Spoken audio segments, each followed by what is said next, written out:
Hi, I'm Zibby Owens, and you're listening to the award-winning podcast, Moms Don't Have Time to Read Books. Please sign up for my newsletter at zibbyowens.com for weekly updates about my podcasts, events, and more. Also, follow me on Instagram at Zibby Owens and also at Moms Don't Have Time to Read Books. And finally, join my virtual book club called Zibby's Virtual Book Club, which meets every other Tuesday at 2 p.m. Eastern Time until 3 p.m. and features half an hour of book club discussion followed by 30 minutes of Q&A with the author whose book we've just discussed.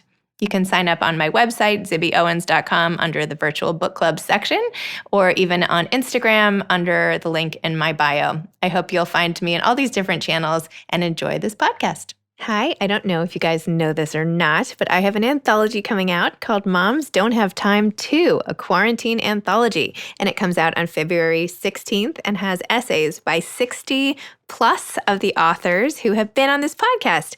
So first of all, please pre-order this book. I think you will love it. I'm so excited about all the authors who are represented. Just to give you a few, Chris Bajalian, Jewel Parker Rhodes, Ashley Prentice Norton, Gretchen Rubin, Rima Zaman, Eileen Zimmerman, and that is just from the first page of the multi-page table of contents. So please pick up this book, Moms Don't Have Time To, a quarantine anthology. It's available anywhere you buy books, Amazon, bookshop.org, and your local independent bookstore. So please pick up a copy. And also, I want to invite you listeners to my fundraiser / launch party the night it comes out on February 16th, a Tuesday at 7 p.m. Bookhampton and the Children's Museum of the East End are co-hosting it for me, and 50 of the authors who wrote essays in this book, as well as many of the amazing authors who blurbed this book, who wrote little praiseworthy quotes at the front, will be there, and you can be there too. So if you go to my website, zibbyowens.com, and just click on Anthology and go to Book Tour, you will see a whole fundraiser section. And for $50, you can attend. You'll get a copy of the book, and you'll get to schmooze on Zoom with all of these amazing authors. This is like going to be the literary happening of February. So please come. I would love to see you all in person on Zoom, I guess, but even see some of your faces. I know so many of you are really loyal listeners, and that makes me really happy. All proceeds of the book and the fundraiser are going to the Susan Felice Owens Program for COVID-19 Vaccine Research at Mount Sinai Health System, and it is named after my husband's mother, who passed away from COVID over the summer, which many of you followed along on Instagram as I recounted that horrific experience. So all the proceeds are going there. The cost includes the price of a book. So thank you for supporting this effort and for supporting my book. I can't wait to see you there. I interviewed Christina Baker Kline twice, once for the North Castle Public Library event that I moderated, but unfortunately was not recorded. And then again later that week when I did a regular podcast with her. So I feel very lucky to have gotten 2 back-to-back sessions because I feel like I could talk to Christina all day. Here's a little more about her.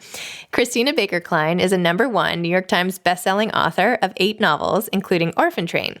She has been published in 40 countries, and her novels have received the New England Prize for Fiction, the Maine Literary Award, and a Barnes & Noble Discover Award, among many others. Her essays, articles, and reviews have appeared in publications such as the New York Times Book Review, the Boston Globe, the San Francisco Chronicle, Psychology Today, and Salon. Christina's latest novel, The Exiles, was an instant bestseller and was recently optioned for television by the producer of HBO's Big Little Lies, and also The Undoing.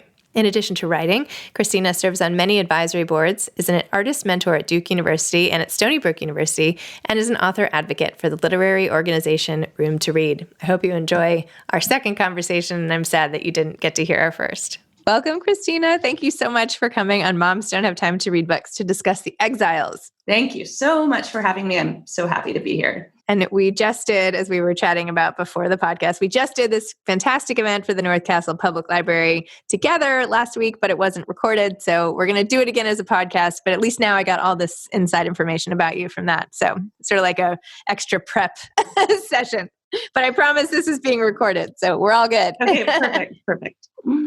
So let's start with The Exiles. Can you please tell listeners what it's about and what inspired you to write it? Sure. The Exiles is the story of the convict women who transformed Australia and the Aboriginal people whose way of life was destroyed when British colonists landed on their shores. That is the sort of epic version of the description. It's about three women, essentially, who are transported, and there's one Aboriginal girl who ends up living with a British aristocratic family, and it's not so exciting for her and fun. So I read a piece in the New York Times maybe a decade ago that was in a column that Lisa Belkin used to have called Motherlode.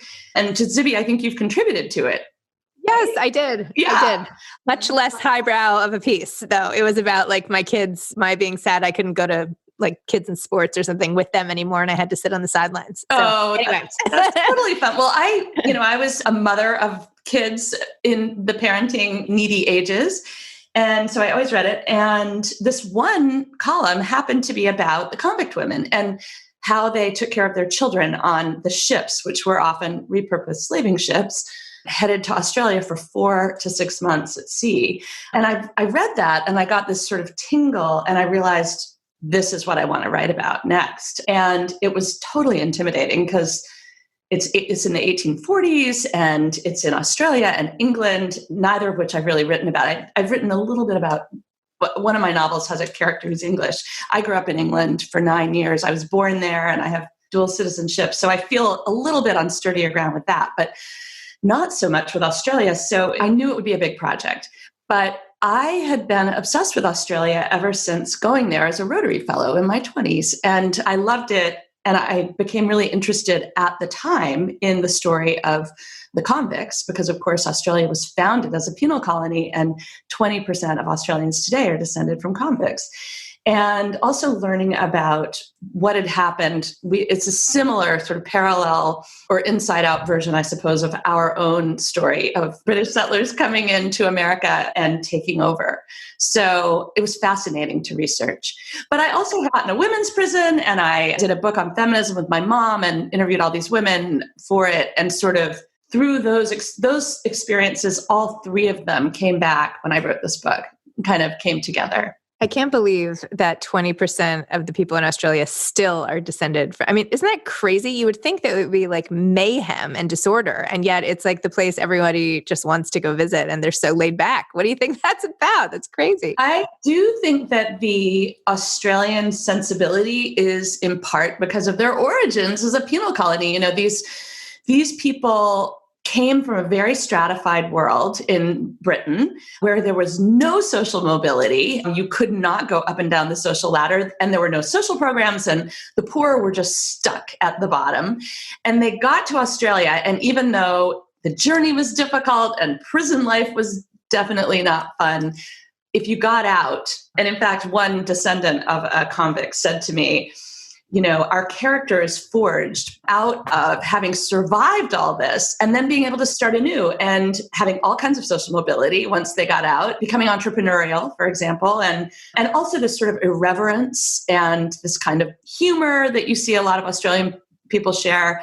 I do think that there's something about that journey that was very specific, and it makes them different than Americans. It's just they weren't formed by religion, was never part of the forming of that country. And it's a very different feeling. Well, I am sort of deep in American history these days. So I've been helping my 13-year-old daughter study for her social studies test. So it's very fresh in my mind exactly how we became a country. So that's all super interesting and sort of timely for what's going on in my house, at least. I love how these separate colonies show us different iterations of the effect of British colonialism. How did your family end up, like, why were you born there and why did you leave in the UK? So my parents are Southern, and they met at college. And my dad was actually in a seminary. He was going to become a minister. They were raised Southern Baptist, and he got a fellowship for a summer to go to Cambridge and study with Owen Chadwick, this very famous theologian. And my father was the first person to graduate from 8th grade in his white trash Southern family, basically. And whereas my mother had come from a long line of teachers. So they were these two very different backgrounds. And I think she influenced him because he agreed to go to Cambridge for the summer. He thought it was just for the summer. And then he fell in love with learning there and became a professor. He got a PhD studying with Owen Chadwick. He became a professor of British labor history of all things. My parents became total hippies and threw off their Baptist shackles, I guess. And it was also at the height of the civil rights movement and the anti-war movement and the women's movement and all that. And they were very radically involved with all that stuff. And so then when we moved back to the South, and my father, and they were sort of rabble-rousers, and finally my father was fired from this conservative college he was teaching in, all-male college, for anti-American activities, for like housing draft dodgers or something. And so they moved to Maine, and he became a professor at the University of Maine, because I think that was as far as you could get from the South without going to Canada. So that's just a circuitous way of saying that was how we ended up in England. And my parents became huge Anglophiles, and my mother's sister married a novelist. And so we have relatives over there now. And my children even have dual citizenship because I was born there. So it's kind of wonderful. If Trump had, sorry to be political, but no, it's okay. if things had not changed, we were very much considering. I don't know if you know Jane Green by any chance. Of course. Yes. Yeah. She's just relocated to London. I know. And I've been watching her redo her house on Instagram. I love. Don't you love it? Her room, her like wallpaper, painting, whatever. Yes, I love it. Her bathroom, it's fantastic. Yeah. She's so fun. She is so fun. So we're sort of living through her. I'm sort of living through her. Yes, me too. And this also gives more context because the other night we discussed your dad and how you didn't mean to, but ended up emulating his deep research skills, and how you thought you were a novelist only, and that you sort of poo-pooed that whole, cerebral, like sitting, just pawing through research. And yet your historical fiction has become a cross between him and what you thought you were going to do. And now that I hear his trajectory, it's even more interesting. Yeah. I mean, he was sort of an autodidact, I guess you would say, for a long, growing up. And then the more educated, he just was in love with learning always. And so, but he was meticulous, and he has like a dozen books, and I'm really proud of him because his brother and sister then went to college also. And then of course, subsequent generations. So it's like this American success story of education changing your life kind of thing. But yeah, I started out writing contemporary novels, and I loved that. And I stumbled into the orphan train story because my husband's grandfather was an orphan train rider, was featured in this article. None of us knew he was dead. And we discovered that he had this whole past that my mother-in-law never knew. So Orphan Train, only a third of that novel is set in the past, 100 pages, but that's what people think of when they think of the novel, and obviously the title and all of that, but also because it was just such an unusual, people didn't know the story, even though 250,000 American children went on trains to the Midwest in a labor program ending in 1929. So that was how I got into researching. And I realized it's terrifying to write about the past. You know what? I remember reading a book by Katherine Harrison, a novel that was about foot binding. I think it was, she wrote contemporary books and novels and memoirs. And then she wrote this book set in the past. And my first thought was, why would she do that? That's so weird. And then my second thought was, that's way too hard. I could never do that. I would never presume to understand any culture other than my own. That seems ridiculous. And then Orphan Train, I sort of was terrified every second that I was writing the stuff set in the past, but I kind of learned I could do it. And then the next book was a whole different challenge about Andrew Wyeth and the subject of his painting Christina's World. And then this book was an entirely different challenge. But I guess writing Orphan Train made me realize that here's a big lesson for aspiring writers. Don't box yourself in. Don't tell yourself what your style is or what your subject is or what your interests are or what you're capable of. You never know. And if you take chances, you'll surprise yourself always. And it might not always work. But in the case of my writing these books, I wrote my way into learning that I could write this way. And that you obviously liked it. I mean, you must have enjoyed it to be able to. That was the thing, right? That was your original point. That my father, his research style and everything, I thought like, I will never do that. And I do that. I do that. I take notes the same way he did. And we both write longhand. We talked about that the other night. And yeah, I love that part of it. With that said, I did an event with Lily King last month, and we were talking. I love her too. I know, I love her too. She's so great. But she has written a contemporary novel after writing one set in the past, and she's like, "Oh my God, it's so much easier." And I was reminded that it is a little easier to write about the world you know. And so, at some point, I will definitely do it again, and maybe I'll bring some of what I learned about this stuff to the present day. But we'll see. But then you said your next one, you're like making the same mistake again by delving into Civil War history. And it's so stupid. The Civil War is like the worst period to write about because there are so many real experts. I mean, what am I doing? So it's about two couples and and I'm just going to sort of hew closely to their world. So we'll see. You know what? It's great. I mean, you obviously enjoy challenging yourself on some level, and that's okay. I mean, you're doing it. I mean, maybe it's too easy. Maybe you thrive on it. I don't know. You know what? Here's another secret that's not secret. I think that writing about the past in some ways makes it easier to have, or makes plot easier, because writing about the present is sort of amorphous.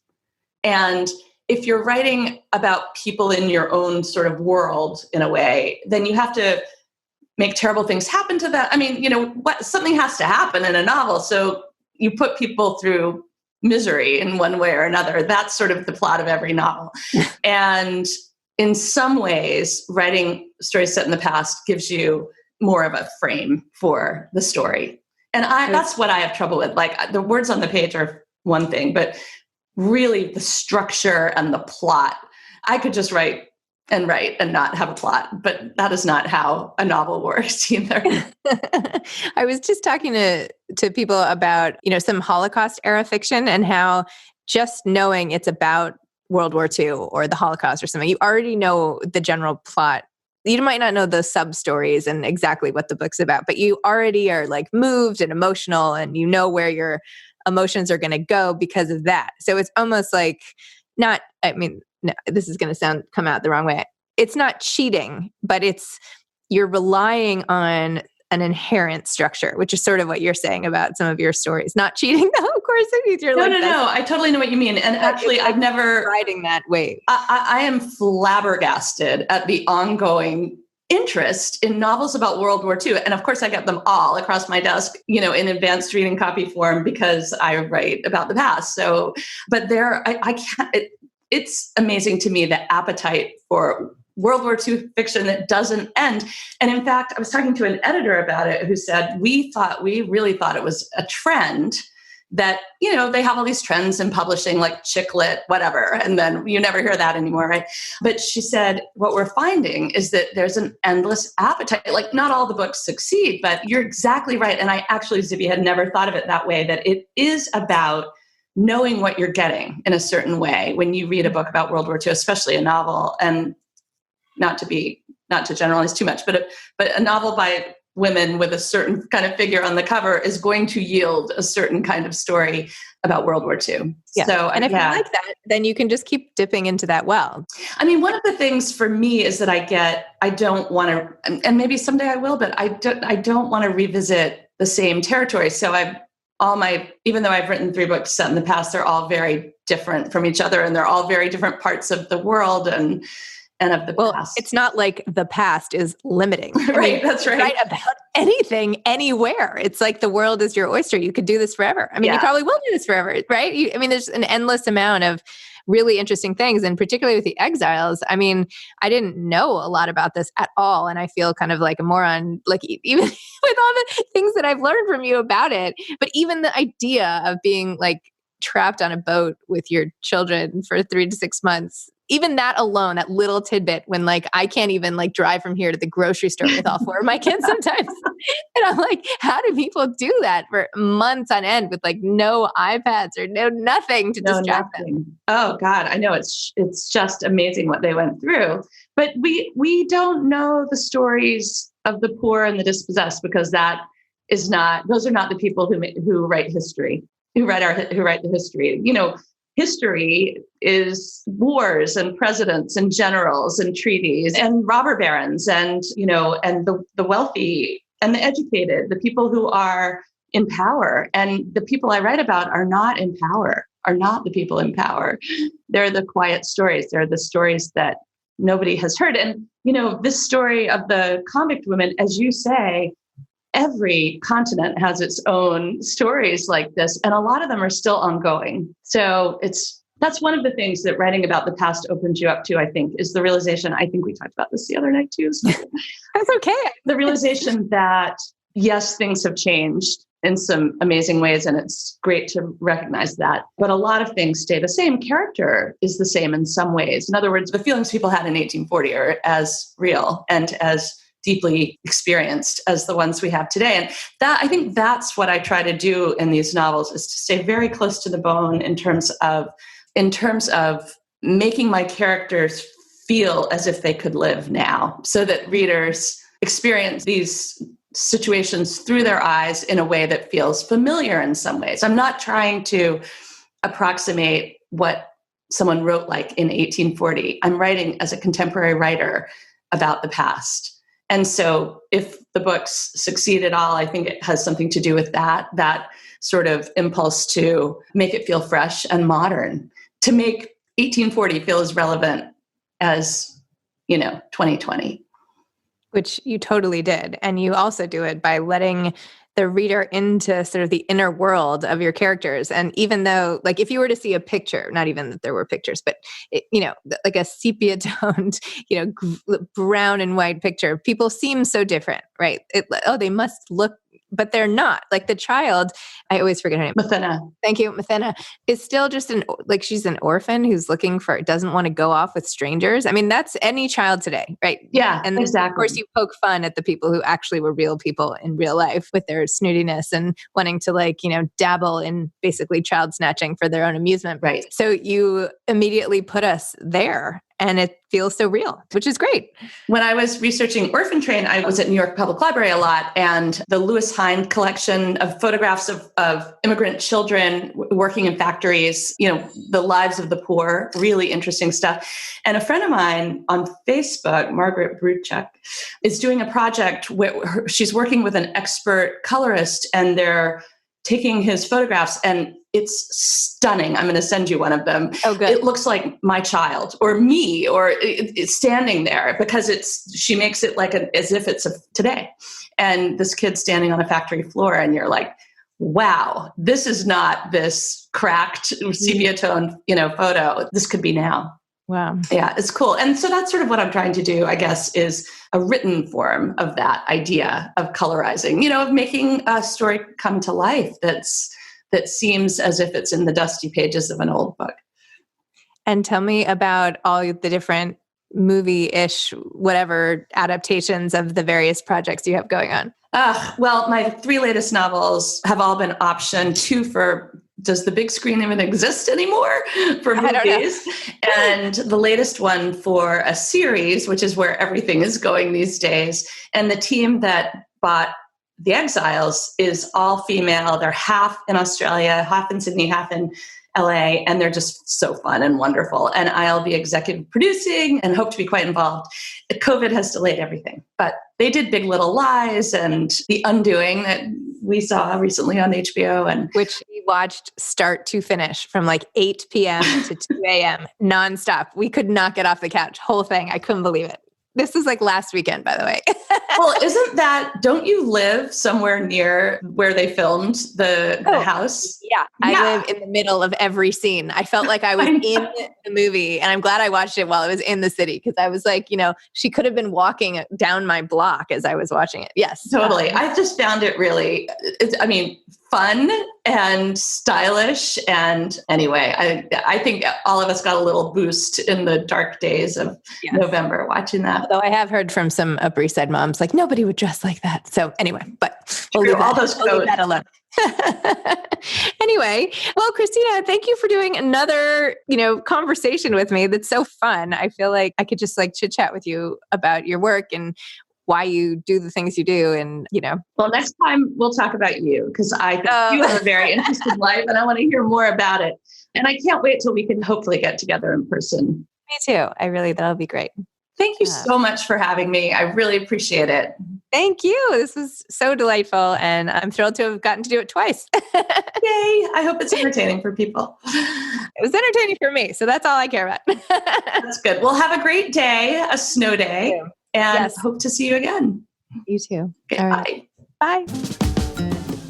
And just a reminder again, please pre-order a copy of my book, Moms Don't Have Time To, a quarantine anthology, and go to my website under the anthology tab for the fundraiser. And I hope you'll buy a ticket and join me and I should have mentioned, all proceeds go to COVID-19 research. So please join me for the fundraiser. Thanks so much. Thanks for listening to this episode of Moms Don't Have Time to Read Books. Don't forget to follow me on Instagram at Zibby Owens and at Moms Don't Have Time to Read Books. Also sign up for my newsletter at zibbyowens.com and sign up for my virtual book club and meet lots of authors on Zoom every other week. Thanks so much to Steve and Ryan at Texture Sound for the sound editing. And thank you to Morning Moon Productions for providing this fantastic intro and outro music.